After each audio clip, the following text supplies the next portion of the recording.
There's always been something fascinating about watching people change their lives on reality television, especially when it comes to weight loss journeys. Audiences don't just watch for the progress, the victories, or the dramatic transformations. They watch because it's emotional, raw, and deeply human. And on 1,000 Pound Sisters, one person who has slowly captured attention, not with chaos, not with arguments, not with over-the-top reactions, but with her quiet presence, is Brittany.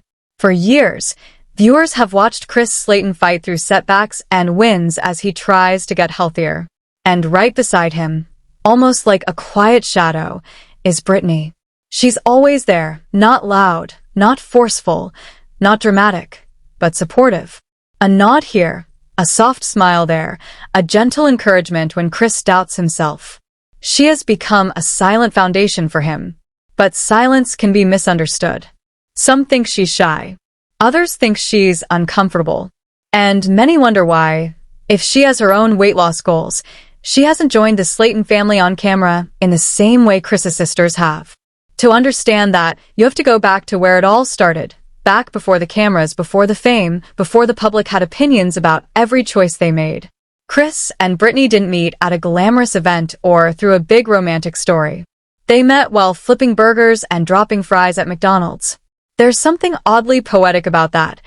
Two people surrounded by fast food, working long shifts, and unknowingly building a connection that would one day be part of a national television storyline. At the time, Chris wasn't the man viewers know now. He wasn't determined. He wasn't focused on health. He wasn't thinking about fitness goals, calorie counts, or surgery approvals. He was just living day by day, funny, loud, easygoing, but also stuck in habits and cycles that didn't change. Brittany wasn't loud either, but she noticed him. Not because he was the most confident person in the room, but because he was genuine. Real. Someone who could make her laugh, even on days she didn't want to smile. Their 8-year age gap raised a few eyebrows at first, not because it was inappropriate, but because people didn't understand how two people so different in energy could click. Chris was the comedian, the talker, the clown of the group. Brittany was calm, thoughtful, and soft-spoken. But maybe that's why it worked. Where he was fire, she was water. Where he was chaos, she was calm. Where he spoke loudly, she spoke gently. Sometimes the balance that makes a relationship work isn't obvious, it's quiet. And that quietness is exactly what stands out today when compared to the rest of the Slatten family. The Slattens love big. They fight big. They express themselves loudly and unapologetically. If they're angry, you know it. If they're annoyed, you hear it. And if they're happy, they laugh like the whole world is listening. That's simply how they are. Their home environment is bold, chaotic, expressive, emotional, and sometimes overwhelming, even for viewers watching from their couches. But Brittany is not built from that same material. She isn't wired for constant confrontation or loud emotional expression. Some people recharge through chaos, but Brittany feels drained by it. So, when people ask why she doesn't jump into the family's weight loss journey on camera, part of the answer is simply this. She doesn't want to fight for space in a room full of people who speak louder than she does. And the truth is, she has already been in situations where her boundaries were overlooked, not intentionally, but because the Slatten sibling bond sometimes overshadows everything else. A perfect example played out in season 6. Tammy got into a massive argument with her sister Amanda Halterman, and things escalated so quickly that Tammy left Amanda's home, essentially becoming homeless overnight. In true Slatten fashion, panic, tears, frustration, and confusion blended together in a storm of emotion. And in moments like that, the Slattens turned to each other, not always logically, not always calmly, but instinctively. That's when Chris stepped in. Without discussing it deeply with Brittany, without weighing pros and cons, without considering past patterns, he immediately offered Tammy the house he and Brittany had just purchased as an investment property. He didn't hesitate because, in his mind, family came first. But for Brittany, that decision wasn't simple. Every time Tammy had lived with family, things deteriorated. Arguments escalated. Tension built. Boundaries collapsed. And somehow, everything always ended messy. Brittany knew this. She had watched it happen. She had felt the consequences of those choices, not loudly, not with yelling or drama, but in quiet disappointment, frustration, and emotional fatigue. She tried to express her worries, but Chris brushed them off, not out of disrespect, but because he was emotionally reacting to his sister's immediate crisis. And because Brittany avoids confrontation, she let the subject go. But letting something go doesn't mean the feeling disappears. It just means it gets buried. And buried feelings don't stay buried forever. People often forget that Brittany didn't grow up in a household like the Slatens. Her upbringing was rooted in routine, modesty, and faith. She was raised Pentecostal, a lifestyle centered around discipline, structure, modesty, community, and strong moral boundaries. Cameras, public exposure, chaotic arguments, and emotional unpredictability are the opposite of what she knows. So, when the internet wonders why she doesn't join the family's televised health journey, the answer isn't lack of motivation. It's comfort, identity, and protection of mental peace. Losing weight isn't only physical. It's emotional. It requires vulnerability. It means looking in the mirror and confronting habits, memories, trauma, guilt, and patterns that have built up for years. Doing that privately is hard enough.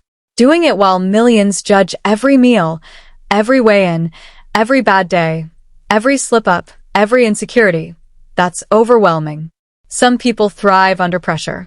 Others collapse. And Brittany knows herself well enough to recognize which category she falls into. But despite staying behind the scenes, something shifted in season 6. For the first time, she openly talked about wanting to change her lifestyle, not because of cameras, not because of pressure, not because she was expected to, but because she genuinely wanted better for herself. She spoke about wanting mobility, energy, confidence, things she hasn't had in a long time. And the way Chris responded showed just how much he values her, even if he doesn't always communicate it perfectly.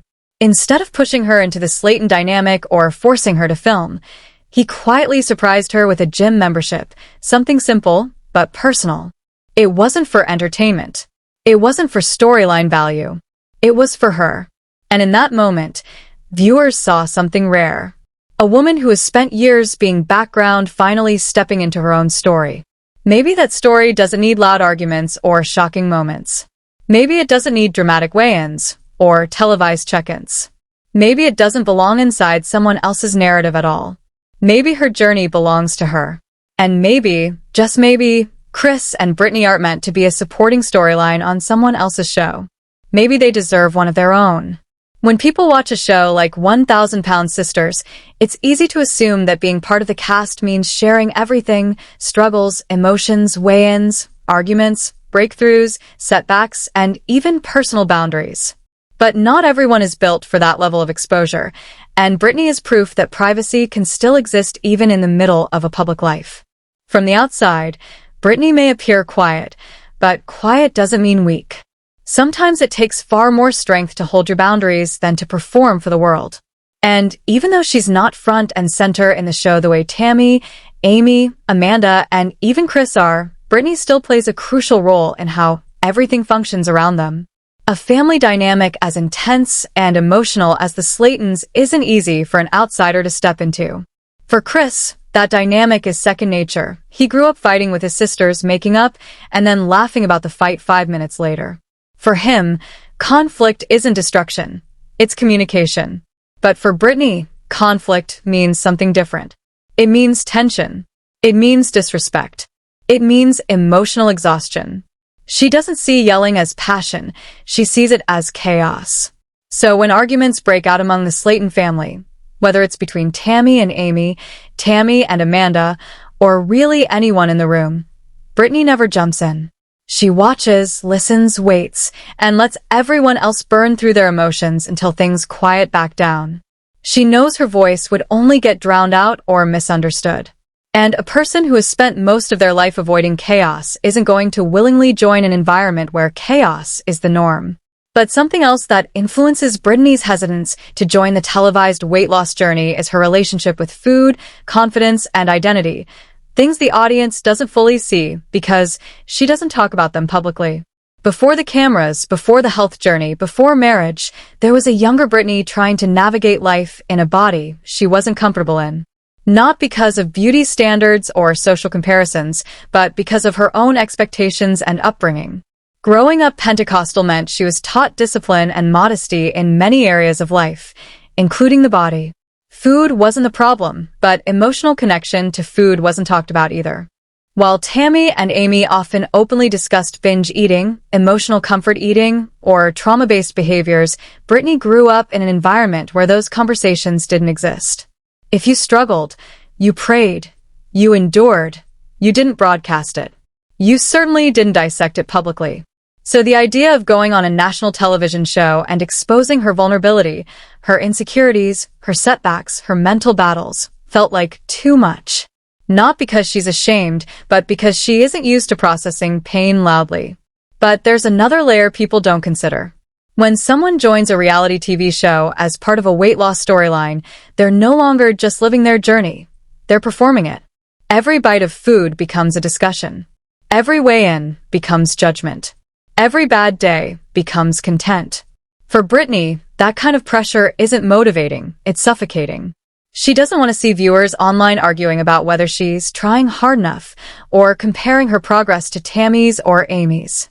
She doesn't want strangers analyzing her body like it's a science project or a storyline they have the right to vote on. Privacy isn't weakness. Sometimes it's protection. Still, just because she hasn't joined the televised weight loss journey doesn't mean she isn't trying privately. That became clear in the way she approached season 6, with small, steady steps rather than dramatic statements. But her quiet approach doesn't always fit the tone of the show.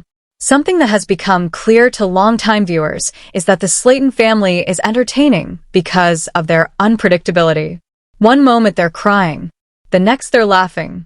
5 minutes later someone is yelling, and 10 minutes after that they're hugging. Their bond is chaotic, emotional, and raw, and people can't look away. Brittany's calm energy, in comparison, can feel slow. Not boring, just steady. And television rarely gives space for steady. But Chris sees her. Even when he gets caught up in family emergencies, emotional breakdowns, or chaotic decisions, there's a part of him that recognizes how grounded Brittany is. She balances him emotionally in ways he probably didn't have growing up. When he spirals, she steadies him. When the family overwhelms him, she gives him space. When he doubts himself, she reassures him, not with yelling or dramatic speeches, but with simple support. That kind of emotional stability is rare, especially in a family like his. But there are moments where Brittany's quietness doesn't just protect her, it isolates her. Because even if she avoids drama, it doesn't mean she avoids feeling left out. There are times when decisions are made without her, like when Chris gave Tammy access to the investment property, moments where she silently sacrifices comfort in order to keep peace. But over time, small sacrifices turn into emotional debt. And emotional debt always comes due eventually. Some viewers have speculated that Brittany is intimidated by the cameras. Others think she avoids filming because she doesn't want scrutiny. And while both may be partly true, the deeper reason is more emotional. She doesn't want to lose herself just to fit into someone else's story. Chris's journey, Amy's journey, and Tammy's journey have all come with massive emotional growth, medical transformation, and public commentary. Their paths required exposure because their lives were already wrapped in chaos, trauma, and patterns that needed to be broken publicly for accountability. But Brittany doesn't operate from that place. Her life wasn't built on insecurity or lack of boundaries. If anything, she has strong personal boundaries that she's reluctant to compromise. Some fans have even suggested that Chris and Brittany should eventually step back from 1,000-pound sisters and create their own spin-off, with a calmer tone focused more on lifestyle changes, marriage growth, and healthier living without the dramatic outbursts and constant emotional tension. And honestly, that might be where things eventually lead. Because as viewers saw in season 6, Brittany finally allowed the audience a small window into her desire to get healthier. It wasn't loud.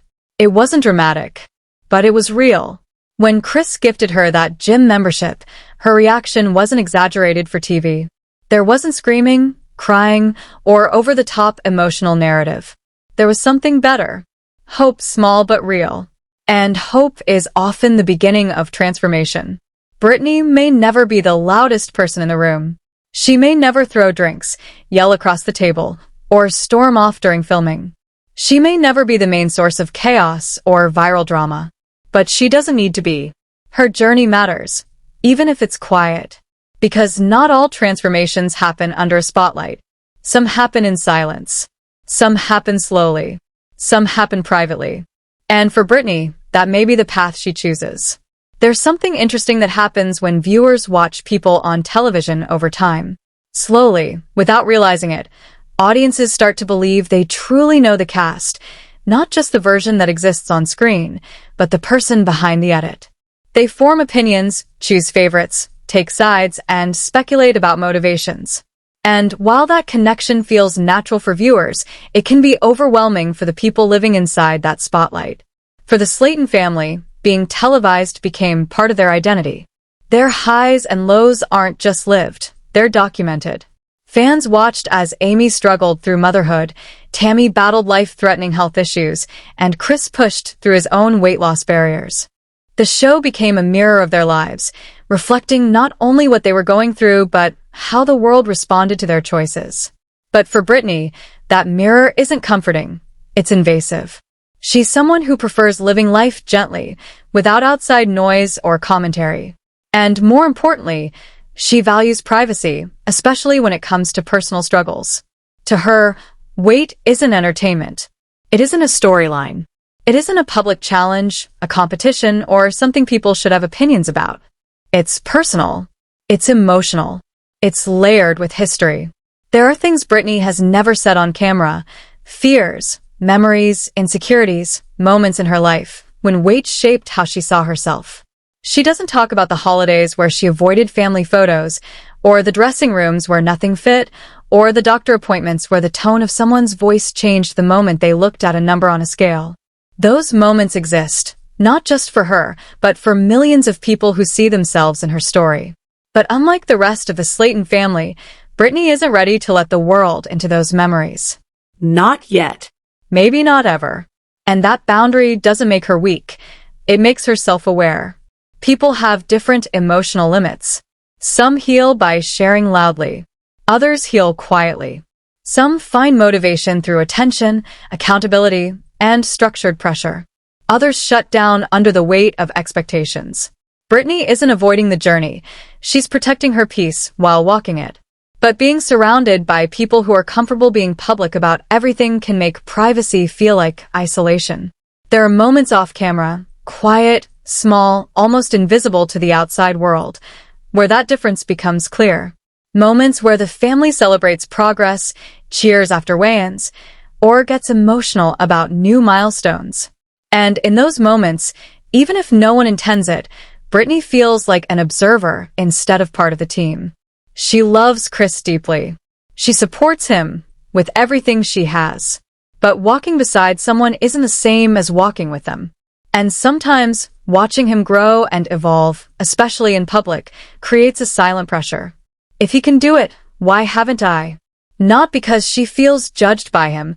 Chris has never tried to shame or push her, but because transformation is contagious. When someone close to you changes, their growth naturally shines a light on the places where you haven't yet moved. For Brittany, that light feels heavy. But there's another layer many people forget. Medication, health history, hormonal shifts, trauma, genetics, all can play massive roles in weight. It's never as simple as eat less, move more. And Brittany has hinted at health-related challenges privately, ones viewers haven't fully seen. Some days, her energy isn't there. Some days, motivation isn't enough. Some days, life gets heavy in more ways than one. And unlike Tammy or Amy, she doesn't crumble loudly. She carries it quietly. Silent burden can be harder than visible struggle because no one steps in to help what they can't see. Still, there's beauty in Brittany's pace because it's real. True change rarely looks dramatic in real time. It happens slowly. One small decision. One quiet choice. One better day after several difficult ones. One moment where she chooses herself, maybe for the first time in years. Fans often wonder if she feels overshadowed by Chris or his family, but the truth is more nuanced. Sometimes she's grateful to be in the background because the spotlight is too bright. And sometimes she feels lost in the shadow because being unseen can hurt too. But little by little, things are shifting. Something changed when Chris gave her that gym membership. To some, it may have looked like a simple gesture, nothing huge, nothing dramatic. But to Brittany, it was a moment of acknowledgement. I see you. I believe in you. You deserve this too. And that mattered. Because for the first time, she wasn't just supporting her husband's journey. Her journey was finally being recognized. Not televised. Not forced. Not demanded. Just gently invited. And sometimes, the difference between pressure and support is the softness in someone's voice when they say, I'm here when you're ready. Maybe that readiness isn't instant. Maybe it grows slowly. Maybe it has setbacks, pauses, rest periods, and moments of doubt. But readiness isn't measured in speed. It's measured in willingness. And Brittany is willing. Not loudly. Not publicly. Not with the world watching. But quietly and sincerely. Her journey isn't about proving herself to viewers, producers, or even her family. It's about reclaiming a version of herself she misses, the one that felt strong, capable, and confident in her own skin. And whether that journey happens behind the camera or in front of it doesn't matter, because healing doesn't need an audience. It just needs commitment. And Brittany has taken the first steps, slowly, privately, but truly. There's a quiet shift that happens inside a person when they decide they're ready to change, not in a loud, dramatic, or cinematic way, but in a steady, internal one. Sometimes people expect transformation to begin with a big emotional moment, tears, realizations, declarations, or breaking points. But for many, it doesn't start that way. It starts with a question whispered to oneself. What if things could be better than this? That's where Brittany is now, not at the beginning of her journey, but at the point where change stops being a vague thought and starts becoming a possibility. The interesting thing about watching someone like Brittany is that her growth isn't driven by fear, urgency, or external pressure. It's driven by presence. She's watched Chris transform, not just physically, but emotionally. She's seen his confidence shift, his energy grow, and his joy return piece by piece. And seeing someone you love evolve can awaken something inside you, not a feeling of competitiveness, but a feeling of hope. For so long, Brittany watched weight loss conversations happen around her. Not because she was excluded intentionally, but because she didn't insert herself into them. But with every season, every moment, and every change Chris made, something inside her quietly said, maybe I could do this too. But that doesn't mean the process is easy. One of the hardest parts of losing weight, especially when the journey is public, is dealing with identity. For years, food wasn't just nourishment. It was comfort, routine, familiarity, habit, reward, and sometimes even escape. Changing your relationship with food isn't just about what's on your plate. It's about what's happening in your mind. Food was there when life felt overwhelming. Food didn't judge. Food didn't argue. Food didn't demand emotional vulnerability. But food also took things: mobility, confidence, energy, and sometimes freedom. And eventually, the comfort becomes a cage. People often talk about weight loss as if it's just a discipline issue, but it's not. It's emotional. It's psychological. It's tied to memories, pain, loneliness, stress, routine, and learned behaviors. And for women especially, weight often becomes intertwined with self-worth in ways that are difficult to untangle. There are moments Brittany remembers, not because she wants to, but because they imprinted themselves. Moments like seeing a chair and wondering if it would hold her. Going somewhere new and scanning the room for seating. Shopping and pretending she didn't care when something didn't fit. Laughing off comments that weren't funny. Taking photos and hiding behind someone taller. These moments don't get filmed, but they shape a person. And now, Brittany wants something different. Not perfection, not public recognition, not overnight results, just better. Better energy. Better movement. Better self-respect. Better health. But change requires something she hasn't had to practice often. Putting herself first. Brittany has spent years supporting Chris, encouraging him through medical tests, recovery periods, weigh-ins, cravings, and emotional ups and downs. She has been the gentle anchor in a chaotic sea. But being a supporter can sometimes mean forgetting your own needs. Now, the shift is subtle but undeniable. For the first time, Brittany isn't just standing beside someone else's journey. She's walking her own. Her pace is slower. Her path is quieter. Her victories are private. But they're real. And Chris sees that, even if he hasn't always understood how to support her. For years, he assumed showing love meant stepping up for his sisters, managing conflicts, and helping where needed. But now, he is learning something new. Support isn't just grand gestures or loyalty to family. It's understanding what your partner needs emotionally. And what Brittany needs isn't someone to push her. She needs someone to walk beside her. Someone who understands that progress isn't always visible. Someone who doesn't measure her worth by numbers on a scale. Someone who believes she's deserving of health, not because she's on television, but because she's human. Their relationship is evolving with this journey. There's a new layer of tenderness in the way Chris speaks to her now, a recognition that her needs matter too. And Brittany is finding her voice, not loud, but steady. She asks for boundaries now. She expresses concerns. She says what makes her uncomfortable. And slowly, she's learning that speaking up doesn't mean causing conflict. It means protecting her peace. Still, there's one fear that lingers quietly behind everything. What if she fails, and everyone sees? That fear isn't irrational. The internet isn't kind. Viewers can be supportive, but they can also be harsh, judgmental, and cruel, especially when someone is vulnerable. For someone like Tammy, who built a tough exterior over time, public judgment became something she fought against. But for someone like Brittany, gentle, soft, private, that kind of scrutiny could be painful in a different way. So instead of rushing, instead of exposing herself emotionally before she's ready, she's taking the slowest and most powerful step of all. She's preparing. Preparing mentally. Preparing emotionally. Preparing spiritually. Change doesn't begin with a gym membership, a diet plan, or a television storyline. It begins with belief. And somewhere between supporting Chris, questioning herself, observing the chaos, and quietly hoping for more, Brittany found belief. Not in the show, not in the public, not in pressure, but in herself.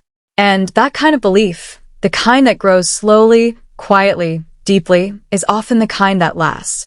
Time kept moving even though it felt like everyone's life had paused.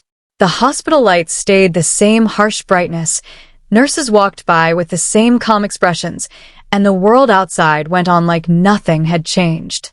But for Amy, everything felt different. Every second felt heavier. Every breath felt like it needed effort. All she could think about was her little boy lying in that hospital bed, fighting something she wished she could take away from him. She sat in the waiting chair, even though she could have gone home to rest. People told her she needed sleep, that she looked exhausted, but a mother's heart doesn't listen to logic when her child is hurting. The chair wasn't comfortable, the blanket wasn't warm enough, and the sounds of machines nearby kept reminding her where she was. But she stayed anyway. She didn't want her son to wake up and not see her there. She didn't want him to feel scared or alone. Every so often, a nurse would walk in and check the monitors. Amy watched their faces more than the screens, because their expressions told her more than numbers ever could. A small smile from a nurse meant hope. A neutral look meant wait. And a worried look, well, that was the one Amy prayed she'd never see. She stared at her son's tiny hand resting on the blanket. She remembered how those same hands used to tug at her hair when he was hungry or cling to her shirt when he was sleepy. Now they were still, too still. The silence from him was the hardest part. For a kid who is always laughing, talking, asking questions, and making noise, this quietness didn't feel right. It made everything feel heavier. Tammy finally came back into the room with a cup of water and sat beside her. Neither said anything at first. They didn't need to. Sometimes silence between family says more than words ever could. After a while, Tammy whispered, "He's strong. He gets it from you." Amy shook her head, her voice barely coming out. "I just want him home. I just want him to be okay." Tammy reached over and squeezed her arm, not a dramatic hug, just support, quiet but solid. That was Tammy's way. People online saw her tough personality, her jokes, her sometimes sharp words, but moments like this showed the side only family got to see. The loyal sister, the one who would show up no matter what. A doctor eventually entered the room, holding a clipboard. Amy froze. Every doctor visit felt like a test she didn't study for, a moment where everything could change. The doctor spoke gently, explaining progress and numbers and medication adjustments, but Amy only really heard one sentence. "He's doing a little better than earlier." That sentence was enough to make her shoulders drop with relief. It wasn't a full recovery, it wasn't the end, but it was movement in the right direction. And when life feels this scary, even the smallest progress feels like a miracle. She nodded as the doctor talked, trying to stay strong, trying to absorb every detail, because being a mother meant being the one who remembered everything, times, instructions, medication names, no matter how tired she was. After the doctor left, Amy leaned forward, placing her forehead gently against the edge of the hospital bed. She whispered to her son softly, like she didn't want to disturb the machines. "You keep fighting, baby. Mama's right here. I'm not going nowhere." Her voice cracked, but she didn't wipe her tears. Crying wasn't weakness, it was the only thing she could do. All she wanted was one smile from him, one word, one sign that he was still the same energetic little boy who filled her world with joy. Time passed slowly. Every minute felt like an hour. At one point, her son moved just slightly, barely noticeable, but enough to make Amy gasp. She grabbed his hand gently and whispered, "There you are, there you are." It wasn't over. The fear wasn't gone. But that small movement was a spark, enough to remind her to keep hoping, keep waiting, keep believing. And somewhere inside the heaviness, something shifted. Not big, not dramatic, but enough to remind her she wasn't just surviving the moment. She was fighting it. Not alone. Not anymore. Even in the quiet hospital room, life moved in its own rhythm. The machines beeped in steady patterns, the fluorescent lights flickered slightly, and the smell of antiseptic hung in the air. To an outsider, it might seem dull or repetitive, but for Amy, every sound, every flicker, every small detail was a reminder that her son was still here, still fighting, still breathing. Each moment was precious, and she refused to waste a single one. The nurses came and went, checking vitals and updating charts, and Amy watched them closely. She noticed which ones smiled more, which ones moved faster, which ones talked gently, and which ones remained strictly professional. To her, these little observations mattered. They were part of the survival strategy she didn't even realize she was developing. She was learning to navigate a world she'd never wanted to exist, a world where life felt fragile and unpredictable. At one point, Tammy returned again, this time bringing a small snack and some bottled water. Amy shook her head gently, refusing it. She had no appetite. Everything inside her was focused on her son. Tammy understood without words, sliding into the chair beside her and simply placing a hand on Amy's knee. In that simple gesture, there was strength. It was a reminder that Amy didn't have to endure this alone, even if she often felt that she did. Hours passed, but in those hours, Amy replayed every memory she had of her son. The first time he crawled, the first time he spoke a full sentence, the time he laughed so hard he fell over on the living room carpet. All of those moments, bright and vivid, seemed to flash before her eyes, contrasting sharply with the stillness of the hospital bed.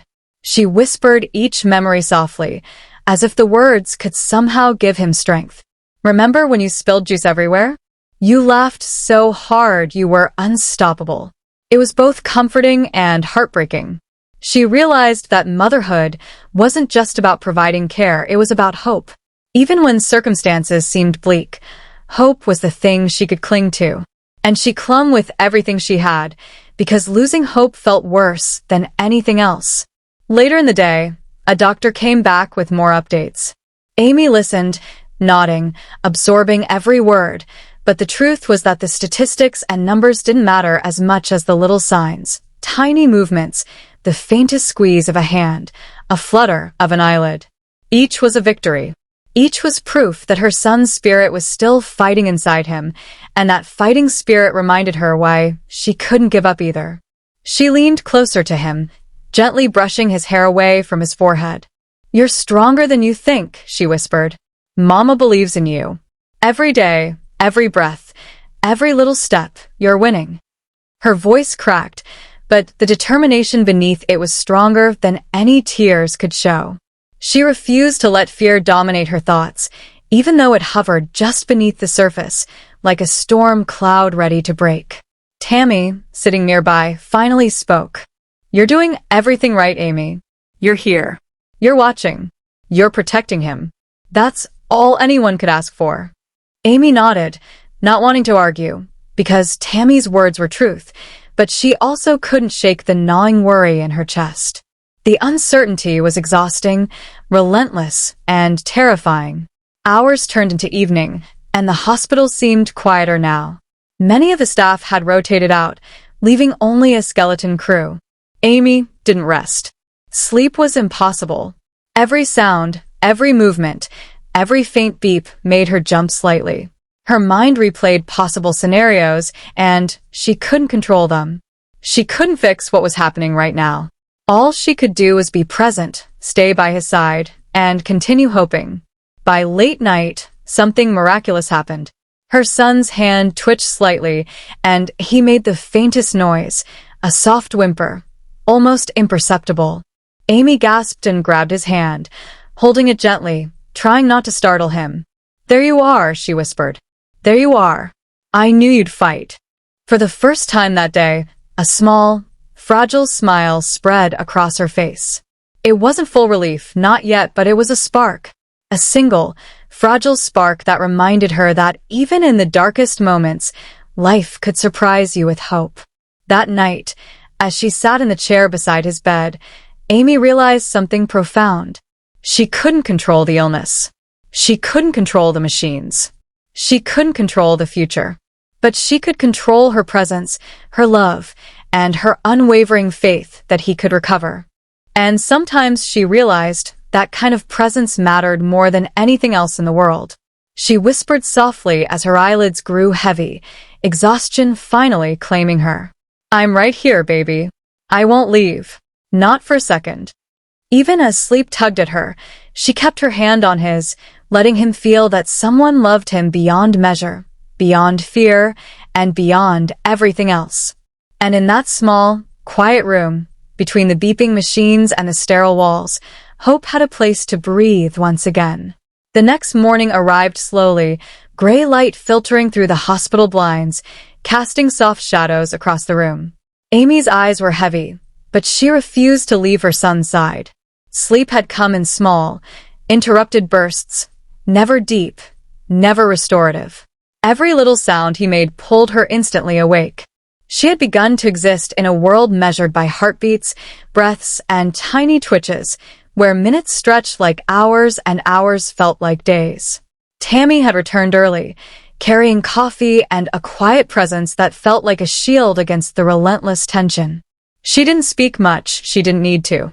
The room had its own rhythm now, a fragile balance of hope and fear, and her presence reminded Amy that she wasn't alone in the waiting, in the constant vigilance, or in the tiny moments of crisis that had become all too normal. Amy watched her son carefully. Each blink, each shift of his fingers, each faint sound of breath was analyzed in the silent code that only a mother seems to understand. Nurses passed by, their steps measured, their eyes professional, but Amy saw more than charts or readings. She saw intent. She saw empathy. She saw reassurance that someone else in the world cared as deeply as she did, that someone else had noticed the small victories. By late morning, the doctor returned. Amy's stomach knotted instinctively, a familiar tension that never seemed to go away. The doctor's tone was measured, careful, but his eyes softened when they met hers. "He's responding well," he said. "Small improvements, but important ones. Keep doing what you're doing, your presence matters." Amy nodded, swallowing hard. Words like small improvements were both comforting and terrifying at once. Small was good, but small meant fragile. Fragile meant careful, and careful was all she had left to give. Throughout the day, moments stretched, quiet interludes punctuated by the occasional nurse or doctor entering to check monitors or administer medication. Amy barely noticed when time passed. She was fully absorbed in watching, noticing, feeling, and waiting. She recalled the first time she had seen her son laugh, the first time he had taken his first steps.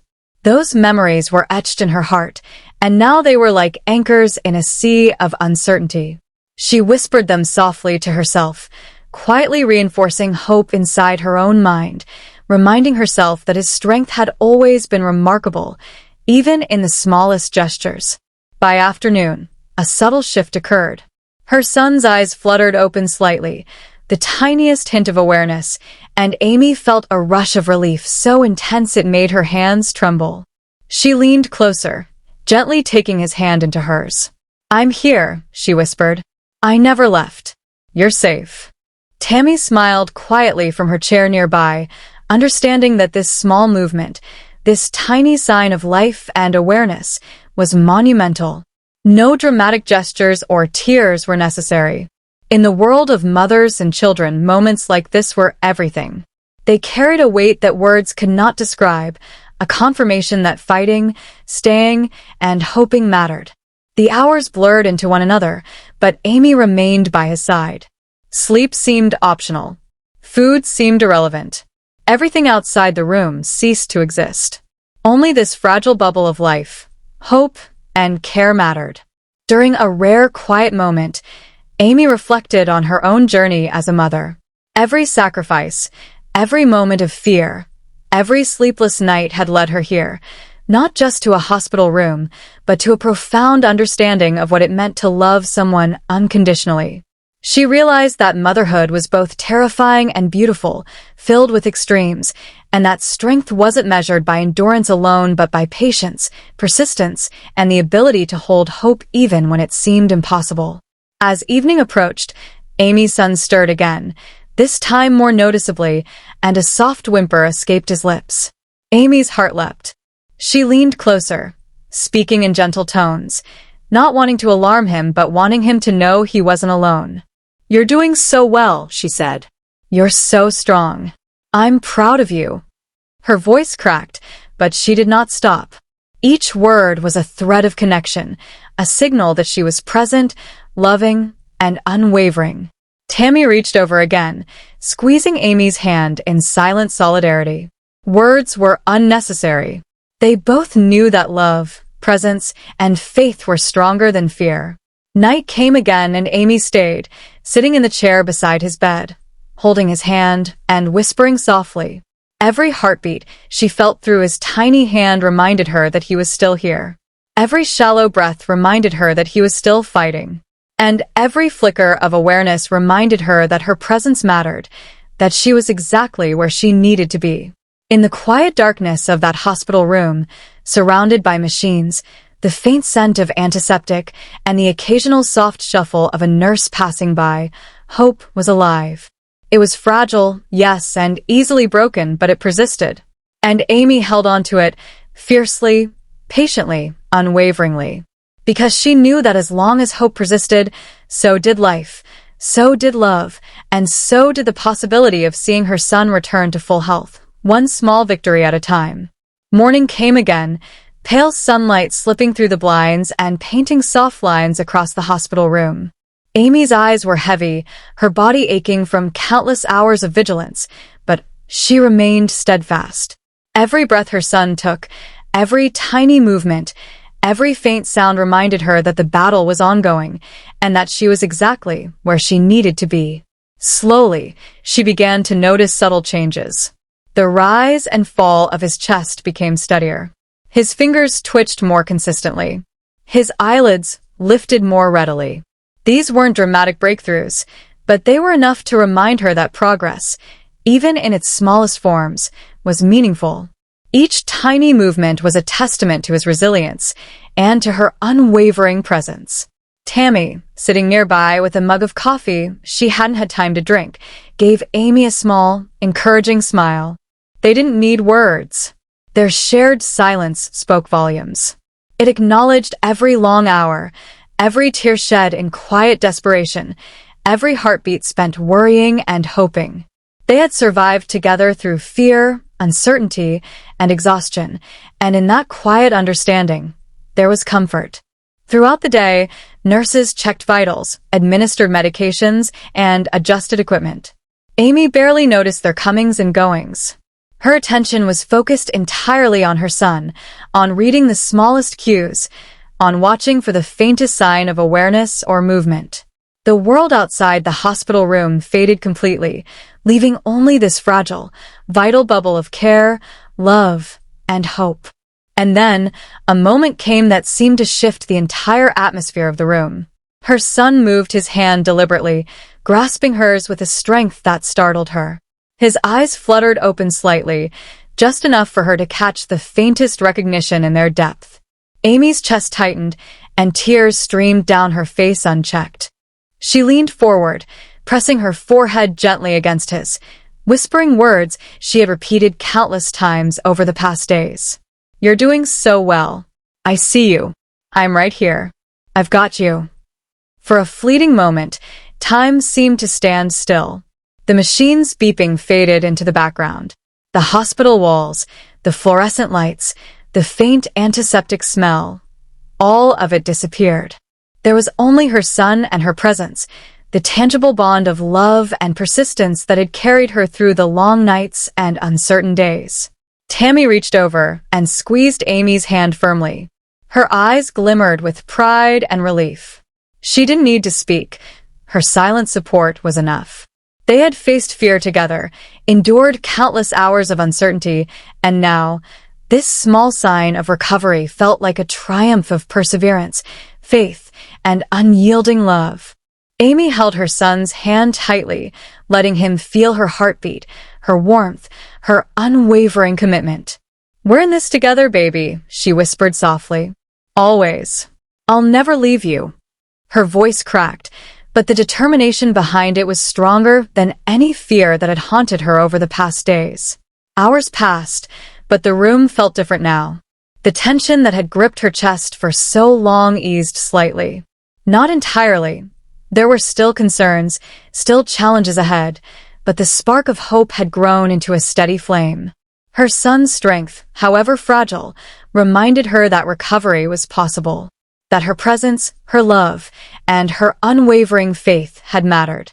In that quiet hospital room, Amy reflected on everything she had endured, the fear, the sleepless nights, the relentless anxiety, the moments of despair.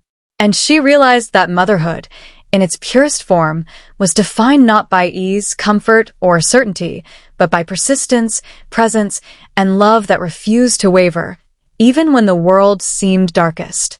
She whispered softly, brushing his hair from his forehead one last time before allowing herself a moment to breathe. "You're going to be okay. We're going to get through this together." And in that moment, with her hand resting gently on his, with the faint hum of machines in the background, and with hope burning quietly but steadily in her chest, Amy knew that they had both endured something profound, transformative, and unbreakable. Because strength isn't always loud. Courage isn't always visible, and hope doesn't always arrive with fanfare. Sometimes, it's found in quiet persistence, unwavering love, and the patient belief that even in the darkest of moments, light can still return. And for Amy and her son, that light had returned. One breath, one heartbeat, one fragile but powerful step at a time.